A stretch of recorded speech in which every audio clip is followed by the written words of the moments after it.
99% of Bitcoiners that I'm talking to are still measuring Bitcoin in a piece of paper.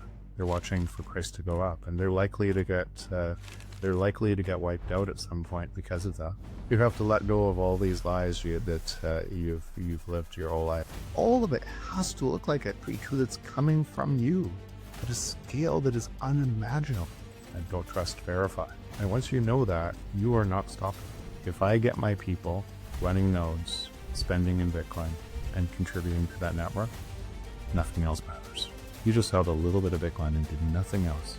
The entire free market is working for you. Let's say I'm totally wrong. Let's say that sometime in the future that this fails. Would I ever be wrong about my choice and where I spend my time? Not a chance. Today, I'm excited to welcome Jeff Booth to the podcast.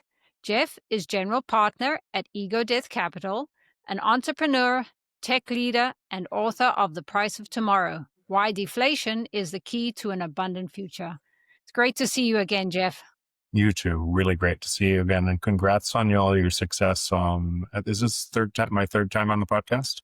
Yes, it is. It started with you, and it's grown quite a bit since. And love what you're doing. So congrats. Well, thank you. I wanted to chat today, maybe take things from a little bit different angle, but also the same. So we'll start at the beginning, because since we spoke last, I've been asking people if they agree that the natural state of the free market is deflation. And many can't define a free market beyond barter. Yeah. And is that why it's so hard? Because we've never seen a free market since Bitcoin? That's exactly why. And that's exactly why I keep saying the same thing, repeating over and over and over again. Because it's not just repeating it, even if once you know it, is it integrated into how you think about everything? Is it integrated? Because because it would be normal that it wouldn't be. Because if you've never seen it, you've always had a different frame of the world. Your entire mental frame of everything in the world is from a system of control. And it would be really hard to see a different world from a new system. That's why bears repeating over, because it's funny. Sometimes I get people that would say, some people say, please repeat it over and over again. And then some people laugh about me repeating it over and over again. Well, they're still measuring it from the other system. Right? So it's just interesting. I guess it just is. It's Bitcoin. It's not Bitcoin that's changing. It's us that's changing. It's our ideas that are moving to this new system that we're both a part of. We're both the map and the territory in that new system. So that's the rub. It just takes time. It takes a lot of time. Yeah, it really does. I notice on my own journey, each time I speak to you, I've gone a little bit deeper since the last time, but not completely there. Much, much closer. So I wanted to talk a little bit about that. And also, you often say that Bitcoin is repricing everything if it stays decentralized and secure. What's the probability that it stays decentralized and secure? To me, I think a very, very high probability, approaching 100% probability. That would seem crazy to somebody who isn't in the ecosystem, isn't running a node, isn't doing what you're doing, measuring this. I just got off a phone call with a company that we invested in Africa their volume transactions went from just over $800 million last year to 2.2 billion. It's already profitable. It's adding Bitcoin every month to the balance sheet. It's and most people would never have any idea that this was happening. And it could only happen if it was touching tons and tons of people and helping them. So I live in that world and I see it expressed all the time in all these different areas. But I understand why people who that weren't taking agency, right? Because when I say decentralized and secure, let me back up. Because you asked a different question and I never answered it. And the natural state of the free market is deflation. Because if you can't explain that to somebody else, or if you don't know it, then you'll bounce against it and it's just words, right? So every single thing that's created, if this podcast or your podcast touching other people, this Riverside app that you're using, you're choosing things that provide you more value. And everything that comes into existence competed with something that was there before.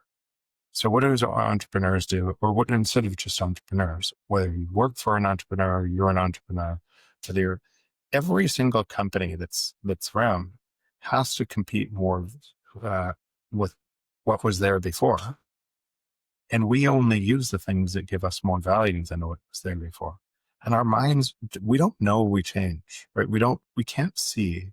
In fact, the thing that drives the entrepreneurial process is an imagination of, if I solve this problem in this way, then people's minds will change. Most people stuck in their current reality have no idea that they'll change. I use the research in motion BlackBerry as an example all the time, because even in that, even though I'm an entrepreneur, I see this vision all the time. I've created this. In that specific example, I liked my keyboard. And I could never, if you had asked me, would I ever use the iPhone before it came out? Now, remember, it was being developed in secret for 2 years before I knew. And I would have laughed and said, no way, I like my buttons.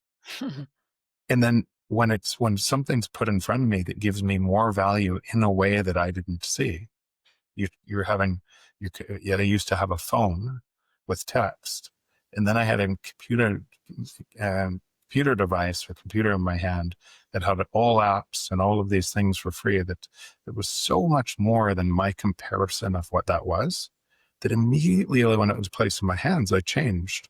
And all of what I said the world would look like before changed in an instant, because I changed, because I wanted something that gave me way more value. So what does that say? And I'm using myself as an example here, but every single person, we have this subset of reality that we think is going to always stay the same. We act within that reality. Things impose from new ideas that come from us. And then we change to the new idea because it gives us more value.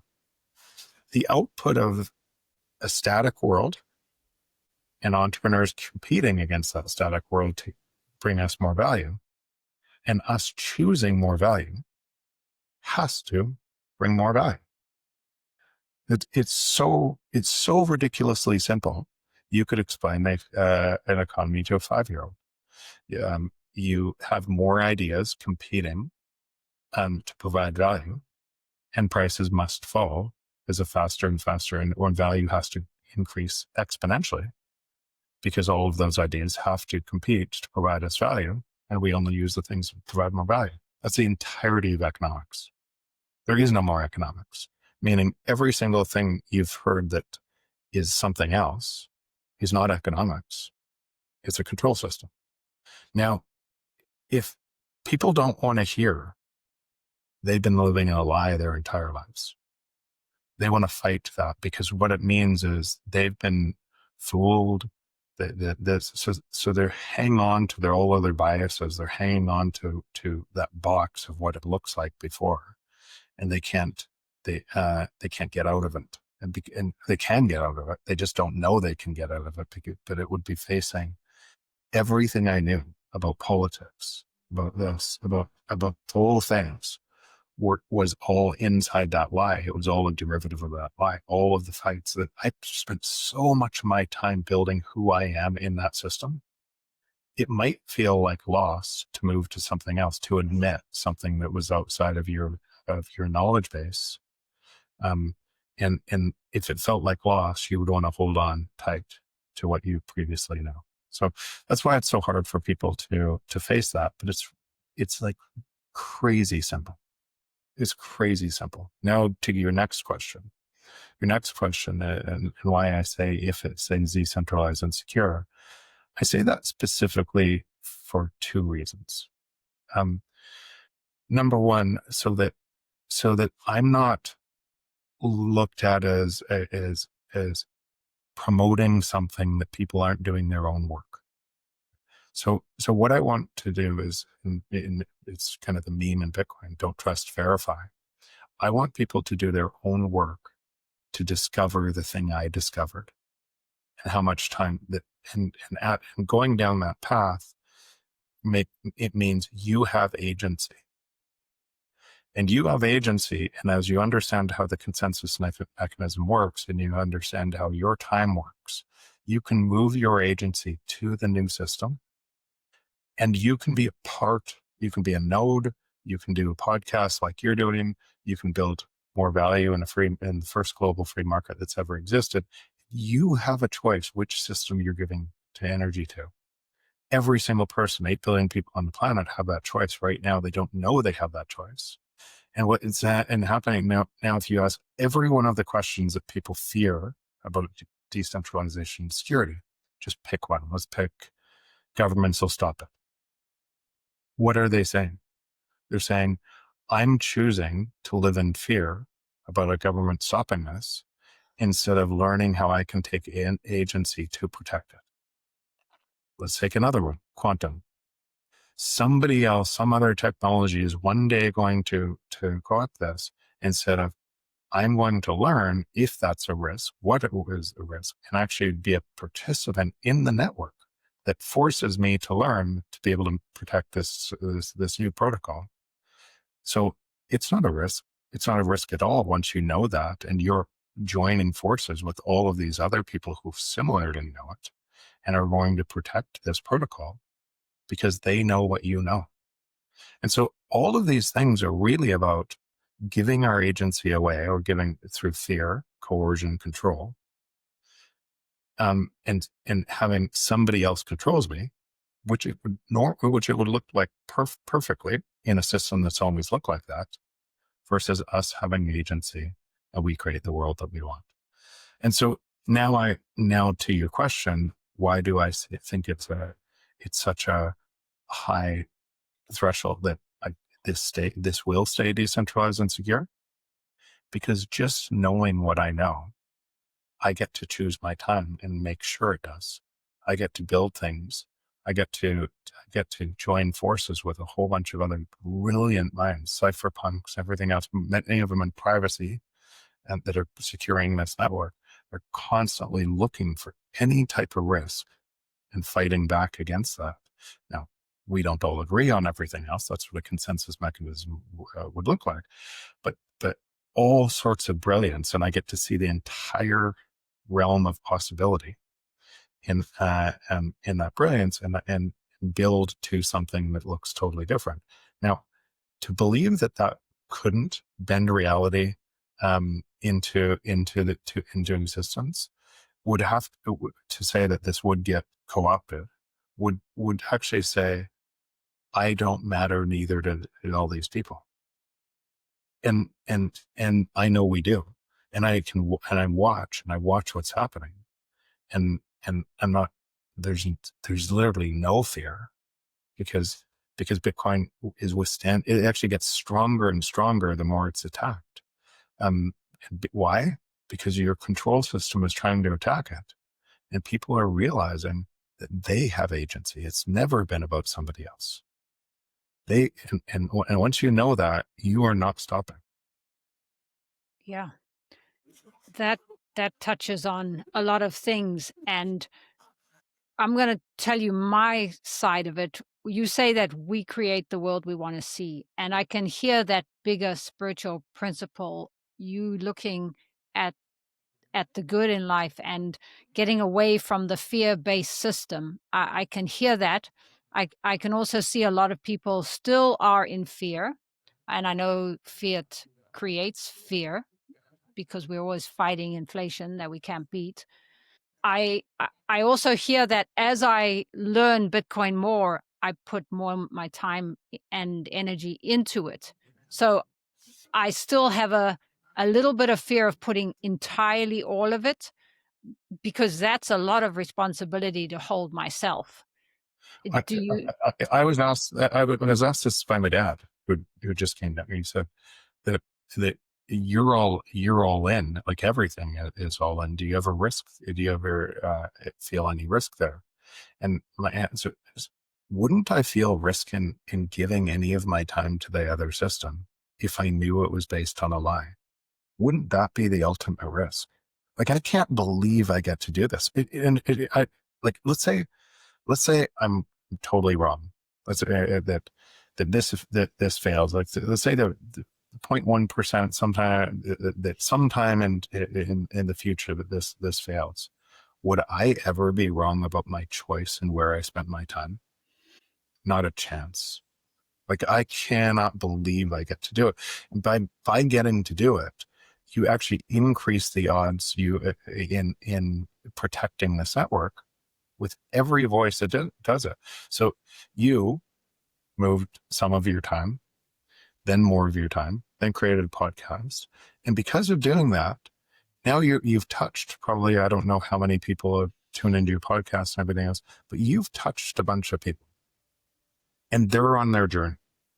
And at some point, they're going to move a bunch more time, whether it's today, tomorrow, whether they can even actually say it was Paula who did it.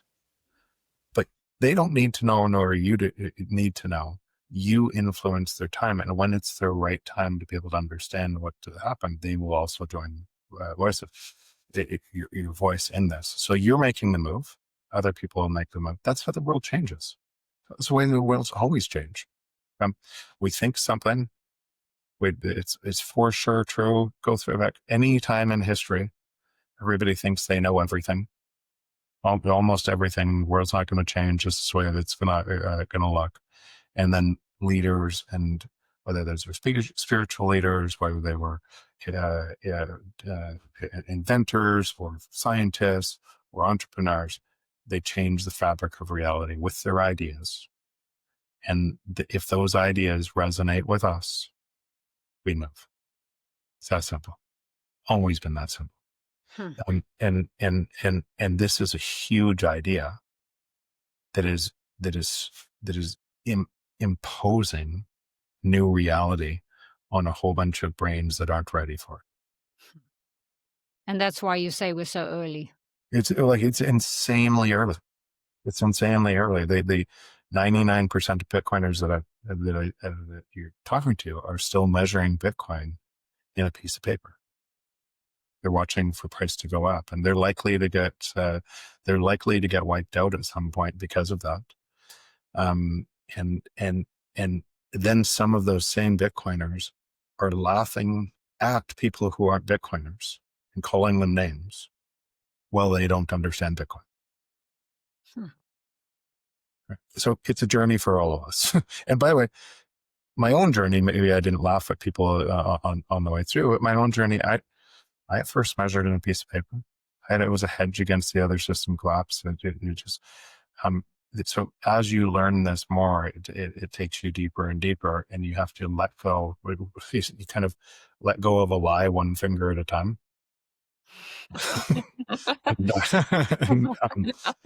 and you have to let go of all these lies that you've lived your whole life and you didn't know you lived. Hi everyone, I'm excited to share that I'll be a speaker at BTC Prague 2026, the biggest and most influential Bitcoin-only event in Europe, from the 11th to the 13th of June. Come and join me to hear incredible speakers like Michael Saylor, Jack Mallers, Fred Fenixon, and many more, and connect with a community of true Bitcoiners. Get your tickets now before prices go up, and use my link below for a discount. See you there. I want to go a little deeper into measuring Bitcoin in US dollars. And my editor actually asked me to ask you about the real reason Bitcoin crashed. I realize even that question is, it crashed in pieces of paper, US dollar terms. But I guess it is manipulated slightly still. Oh, for sure.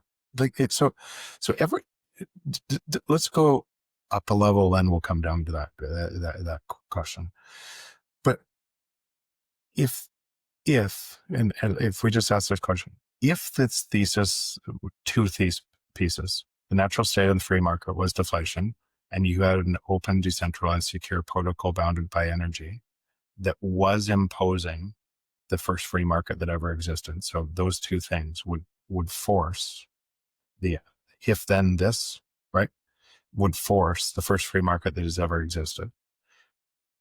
We've never lived in that. So that means all of that, imagine how much control, imagine comes from stealing from us, all 8 billion of us, right? Imagine how much control, right? So we know that, and we've always lived in it. We've always gone to war to create the same control system again.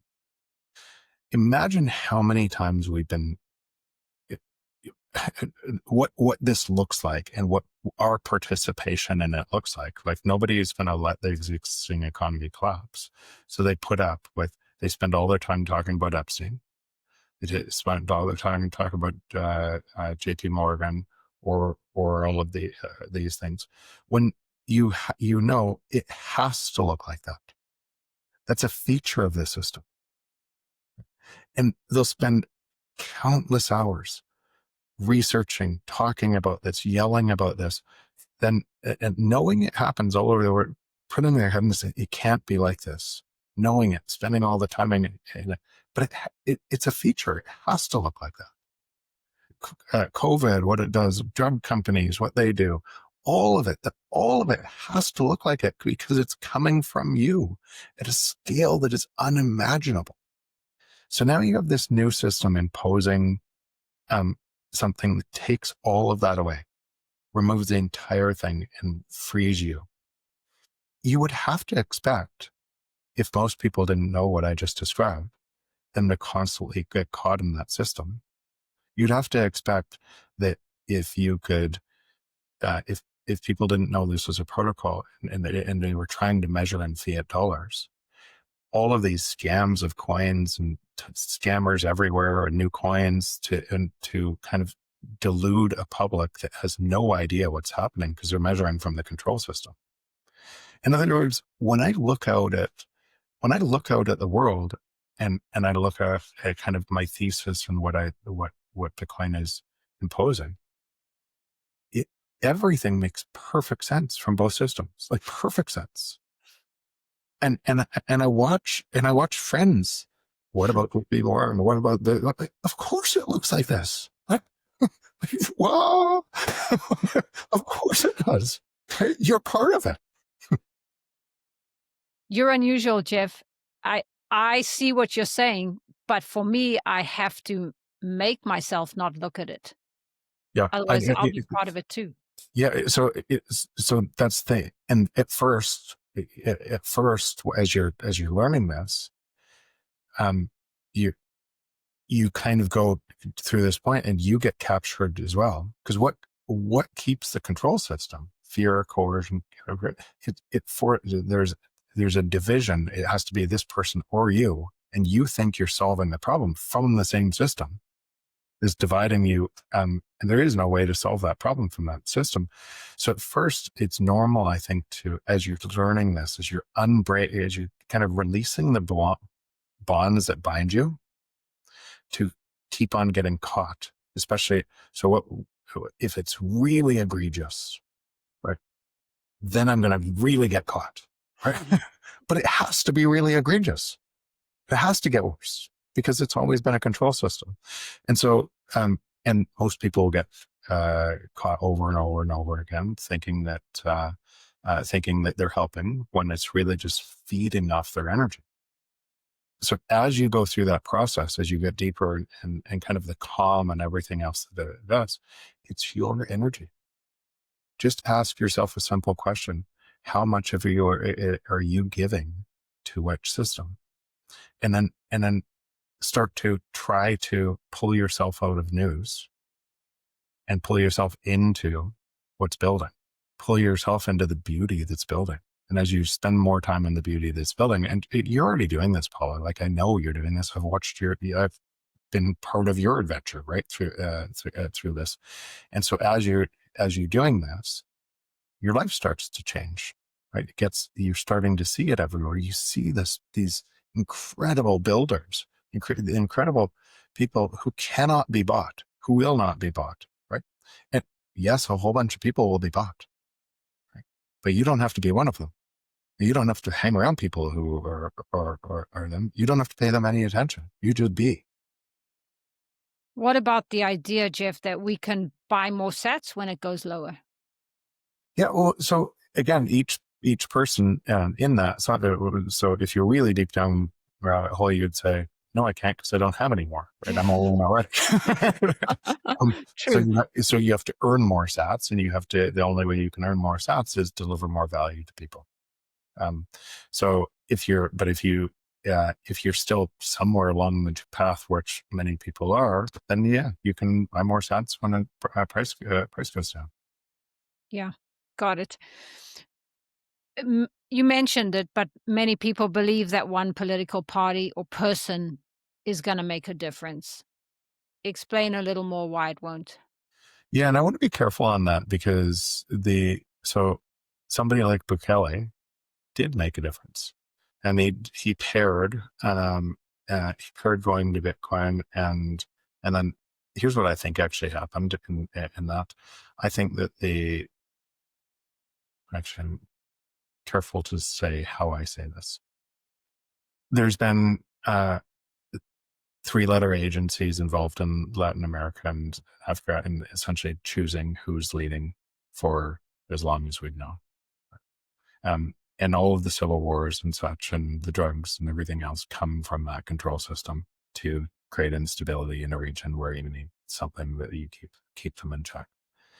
And so if you had a president that said, who knew Bitcoin before he was president, and if he was a true Bitcoiner, and if he really wanted to change things, then it would be natural for a president like that to say, I'm opting out of the fiat system. I'm going to Bitcoin. And it would be natural for that president to try to get his citizens to do that. Now, those citizens would be living in fear or coercion. They'd never seen a life of that. So that'd be a bold leadership. But if it looked like that, if you had to imagine this president, imagine somebody that was so fed up with that he decided to go against IMF, World Bank, everything else at the same time and create Bitcoin as a currency, then that would create a risk for all currencies because now currency can't be taxed.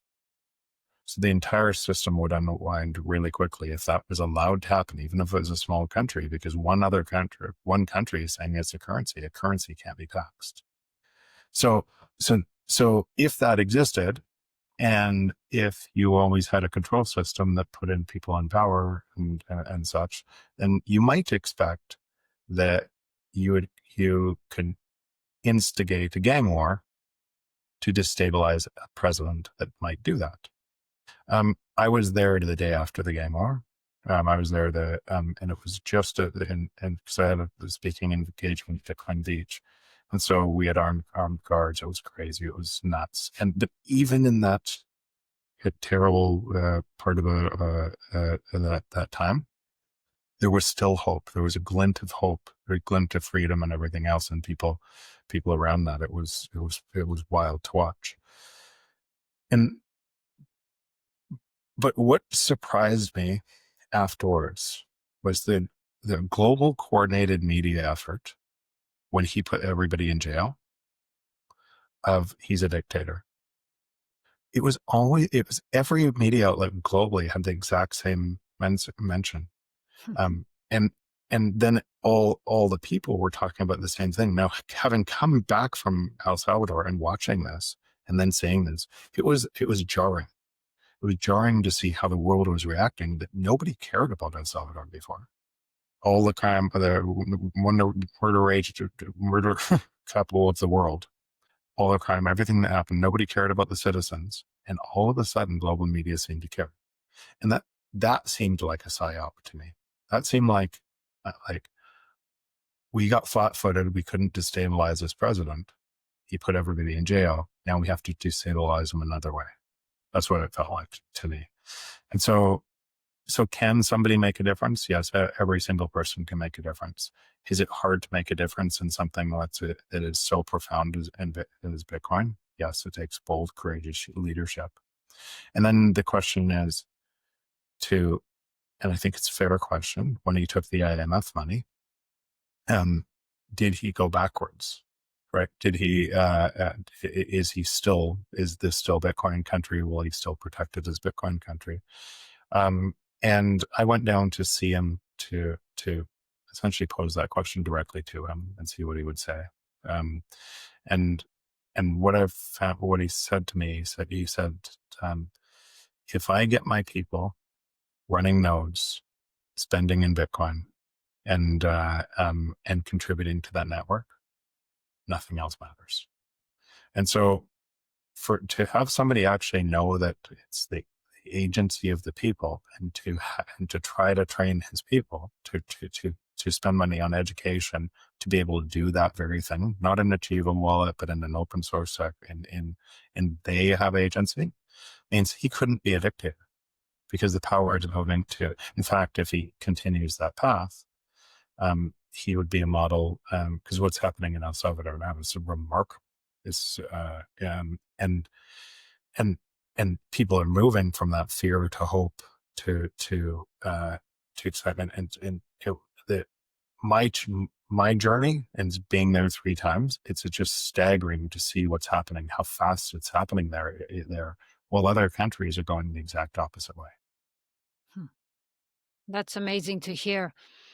I would imagine that it's not an easy journey with the powerful forces that exist in this world, but what you're saying is it's possible. Yeah, I think it's possible for every human being.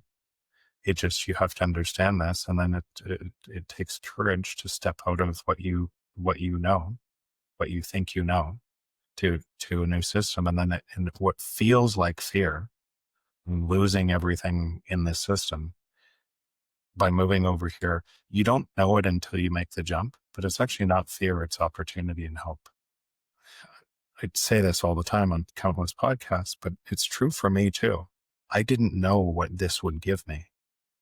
I didn't know what I would see as a reflection back until I was fully immersed in it and spending time with all the people who were fully immersed in it.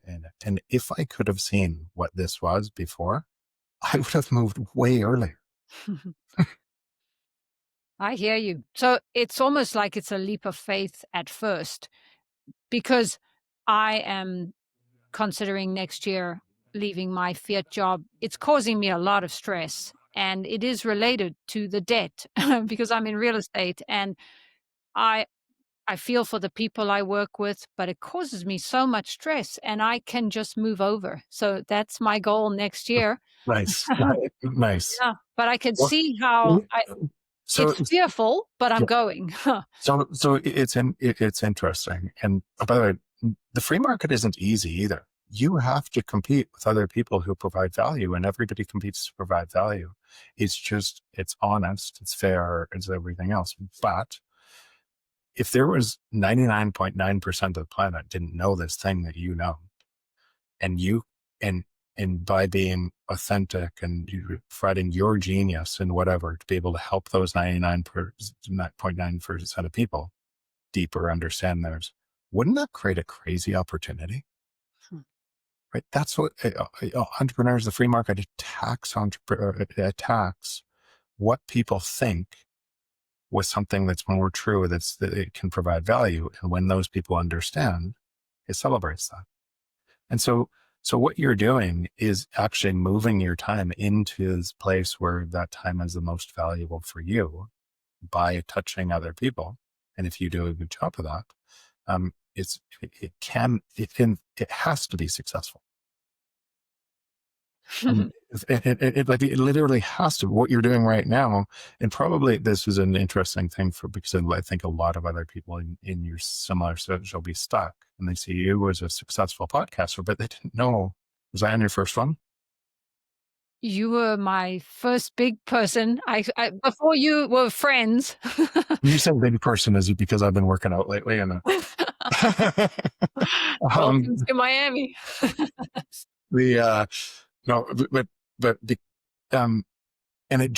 that took a leap of faith. But for other people who are doing this, an interesting way to do it, if you feel like it's too much of a risk to go all the way, draw a box around the amount of time that you want to spend in it, and take the time away from listening to the news in the existing system and put it into delivering value in the system, it'll be remarkable at how much that box will then pull you more, who you'll meet, what you'll see, what you'll do, whether it's podcast, whether it's finding other ways, whether it's taking leadership and creating a circular economy in your region.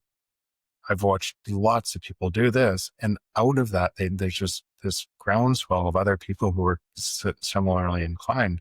There's all sorts of value, and all different ways that you can provide value. Yeah, it is a beautiful thing. Hey there, want to sleep easy? MICROSEED lets you stamp your seed phrase onto a small steel washer. Buy the device once and use it forever. I love it. It's discreet, precise, and easy to transport. Get yours below. For peace of mind with collaborative custody, the Bitcoin Advisor is a trusted team who can also help with inheritance planning. Just scan the QR code or use the link below. Now, back to the show. And I'm going to South Africa next week, and I saw a podcast or a speaker lately, and he said that there's more businesses there that take Bitcoin, and it was really made for them. In a way, it is. It's made for Africa, the global South, as well as everybody. But because they are furthest from the money printer, they really need it even more than we do. And, that's another reason I want to walk over there, because you have said that winning in the fiat system and making money here is actually means somebody else is losing in the global South. And I'm not that, humble, but it does concern me. Yeah. So all of these things, and I had to come to the same realization that if money was broken and everything was priced from money that was broken, then somebody had to win from that. Somebody had to lose from that. So everyone was playing in a zero sum game that no one could really win. Because at the end of that zero sum game, even if you've collected all the monopoly money in the end of the zero sum game and everybody else is hurt by the zero sum game, then this is probably more a consciousness level, but did you really win? If you're living in fear of you trying to build walls that are higher and higher to keep those other people out, that were created, those other people by your by essentially you being winning a zero sum game, I don't think that looks like success. I don't think like that looks like what you would actually feel like at the end of your life that was success. And everybody could move to an infinite game where you can win. The free market is, you should be able to make a whole bunch of money if you want to make more money. But you should only be able to do that by helping other people. Right? And everybody wins as a result of that. Yeah. I honestly don't know how to make money in a free market. I'm not a natural entrepreneur, but I do have faith that it will work out. But you are. You just don't know it. Like, you started a podcast. You started a podcast from nothing, and you're now touching a whole bunch of people. Whether you touch one person, 10 people, 1,000 people, and one of those people touches 1 million people or something, you impacted other people in this world. You're providing value. You're an entrepreneur. Yeah. Just need to think different. You're already doing it. Is this part of the cognitive dissonance that you speak about? Yeah, so it's all part of it, but why I talk about specifically the cognitive dissonance and the two parts of cognitive dissonance. The first part of cognitive dissonance is holding two contradictory thoughts at the same time. So the natural state of the free market is deflation. I thought I lived in a free market, and a credit-based system requires inflation. So those two thoughts rattle around in your brain. And what you want to do at the first part of it is you want to try to make them mesh, but they're opposites. They can't mesh. So you do everything you can. Oh no, it's okay if it's a little bit of theft, right? It's okay if it's, I thought inflation was required for a productive economy. I thought people wouldn't. And so all of these things is your brain kind of going through this That's why you have to hear the natural state of the free market is deflation over and over and over again, because it sets up the conflict in your mind. And then you have to resolve it. And the second part of that resolve is when your actions and values don't align, when with what you say, who you are doesn't align with who you are. And you're going through that right now, and why you're making that jump to out of fiat land completely into a different, into Bitcoin, is because it starts to gnaw at you, and only right? It doesn't have to gnaw at anybody else, whether they know or anything else, but you start to know. And you can't resolve that conflict, and you can only resolve it by choosing. And if you don't make that choice, it constantly gnaws at you, and you're kind of not living your aligned life, your aligned self, because you're living a lie. And so that's what I talk about. But that cognitive dissonance, then if we've always lived in that other system, then that would apply to everything. It would be, there's be so many things, there'd be so many things that you would go through in your journey through this. And when I said you let go of lie one finger at a time, is you believe you're there. Now everybody else, why don't they see it? They go, oh, I have another finger. You go deeper. Every Bitcoiner, including me. And how are you so patient with everybody? That's one of my questions for you is, you have often said that 8 billion people in service of 8 billion people. How do you see that everybody can become good when we are filled with a world with both dichotomies? I think the hypocrisy and the way we think of ourselves versus the way we think of our others, like you've heard me say this before, that we look at a photo first and put photo, and what do we look like? What do we look like? It's the irony in that statement, in that we're the center of our movie. While we're in the center of our movie, we're always talking about other people relative to our movie. Isn't it nuts? And then the very same people that can do this, and I'm not saying that that can be so self-absorbed in the center of their own movie, not realizing that somebody else is self-absorbed in their center of their own movie, so they can't see. They can't see the good in other people, and then they discount all of the things that they would do that were bad, right? And measure the things that somebody else does as bad.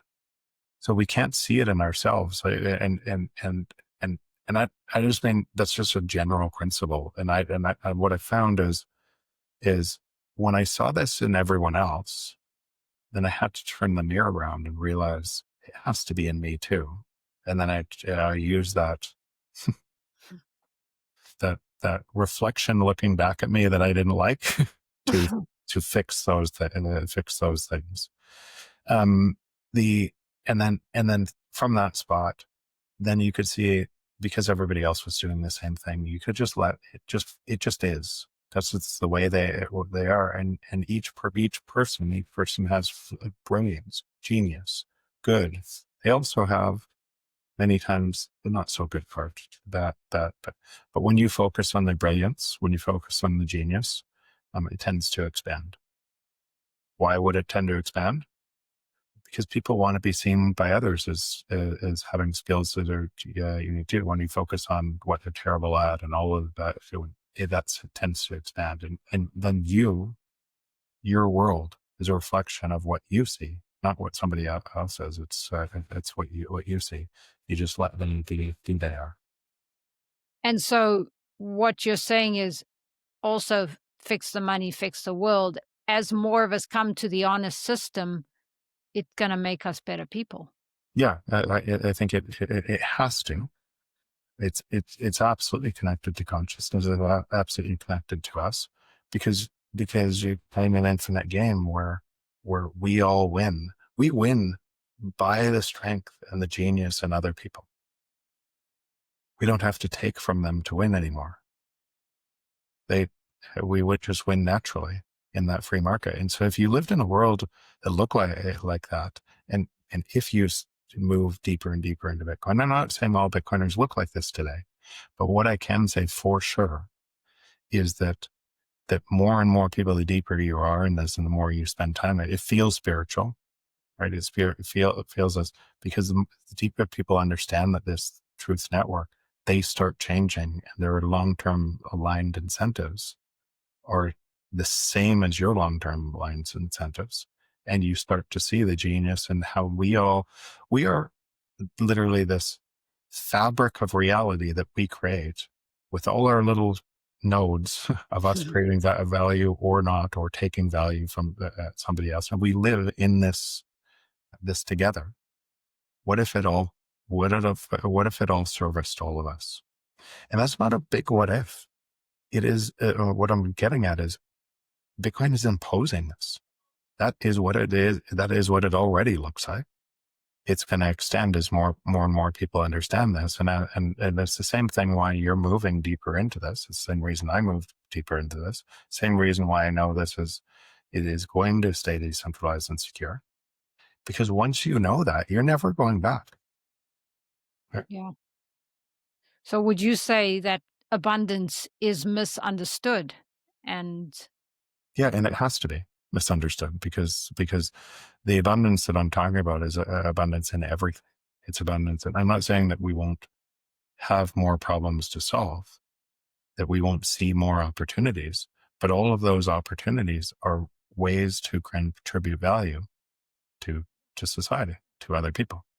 And the only way you could get paid more than everybody else that is also winning as a result of everybody competing on the same platform in an infinite game, or a nice protocol on an infinite game, to provide more value for it. So all of those problems become opportunities. And really, the only way to get there is to study Bitcoin, be in self-custody. Yeah. You often say that self-custody is the risk-free rate of return. What does that mean? Yeah. So sometimes I say risk-free rate of return, I'm saying on the existing system too, right? So if I said that you had a 45% IRR on the existing system, that's still denominated in a fiat dollar, right?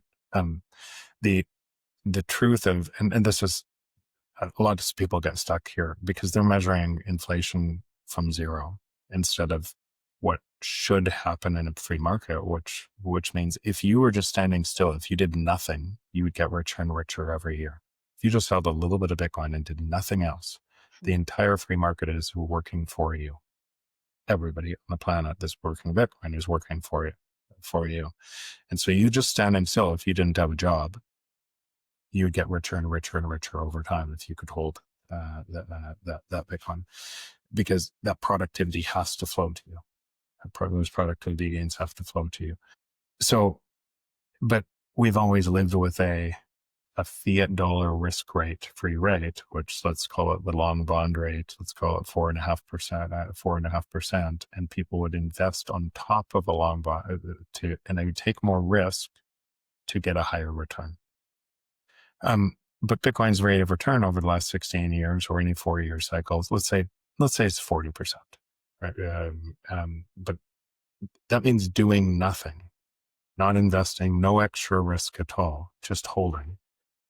It achieves a 40% IRR compounded against the existing system. Now, if you are investing on top of that, I'm going to build a business in Bitcoin and collect more sats once I'm providing profitability, you're increasing your risk from just holding to be able to make a higher return by creating value in the free market. That if you win at that value, you're making more sats, and those sats are kind of turning and making more sats. Then you make a much higher return for taking more risk. Okay, I understand that. So that's more about the return.